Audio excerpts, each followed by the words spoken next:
नमस्कार मित्रों, हम संस्कृत व्याकरण प्रवेशिका का अध्ययन प्रारंभ कर रहे हैं जो हमारे टीजीटी संस्कृत के सिलेबस में दिया गया है।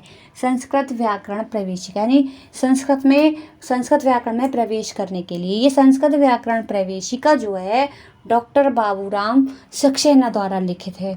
और डॉक्टर बाबूराम सक्सेना का द्वारा ये जो लिखित है ये हम इसका प्राक कथन पढ़े रहे हैं, जो उन्होंने मतलब अपने ग्रंथ को लिखने से पहले उनकी कही हुई बातें हैं वो हम पढ़ रहे हैं। उसके विषय में, संस्कृत व्याकरण के विषय में इन्होंने जो कुछ हमें पूर्व ज्ञान दिया है उसका हम अध्ययन कर रहे हैं। तो कहते हैं कि व्याकरण भाषा का जितना विस्तृत और सूक्ष्म अध्ययन संस्कृत भाषा में हुआ है उतना किसी अन्य भाषा में नहीं हुआ। यानी कि संस्कृत भाषा में व्याकरण भाषा का बहुत अधिक विस्तार रूप में भी और संक्षिप्त रूप में भी बहुत अच्छी तरीके से इसका जो वर्णन है वो हुआ है।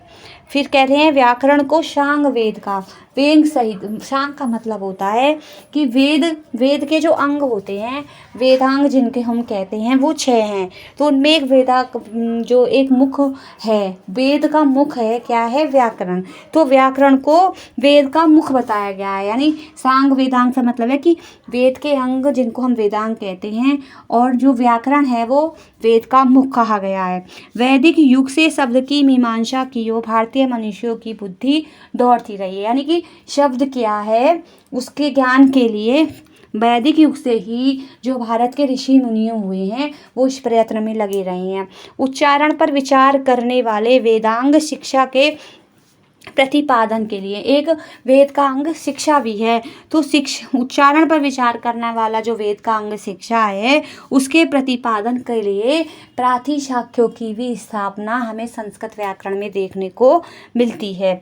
इसके उपरांत हम देखते हैं कि यास्क मुनि ने शब्द निरुक्ति संबंधी महत्वपूर्ण ग्रंथ निरुक्त प्रस्तुत किया है। यानी जो यास्क मुनि है, हम उनका निरुक्त जो बहुत प्रसिद्ध है उनके द्वारा लिखा गया है जिसमें शब्दों की निरुक्ति की गई है, शब्द का अर्थ बताया गया है।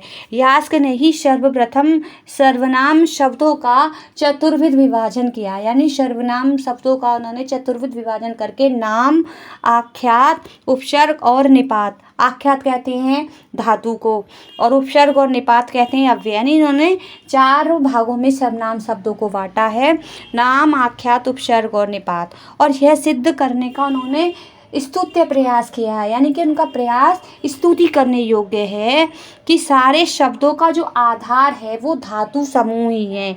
इन्हीं सिद्धांतों पर पाणिनि की अष्टाध्यायी और आधुनिक निरुक्ति विज्ञान अधिकतर आश्रित है। यास्क का समय अनुमान से 800 वर्ष ईसा से पूर्व है। खेद है कि ये दुख की बात है कि यास्क के जो परवर्ती हैं और पाणिनि के पूर्ववर्ती जो आचार्य हुए हैं उन आचार्यों का केवल उल्लेख मात्र हमें प्राप्त होता है।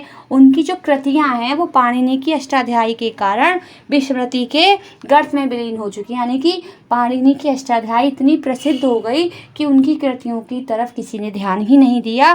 फिर आदि शरी, काशकृष्ण, साकल्य, साक्तायन, इंद्र प्रभृति विभिन्न व्याकरणों का उल्लेख पाणिनि के अष्टाध्यायी में तथा बाद की टीकाओं में मिलता है। इससे आगे का वर्णन हम दूसरी वीडियो में देखेंगे।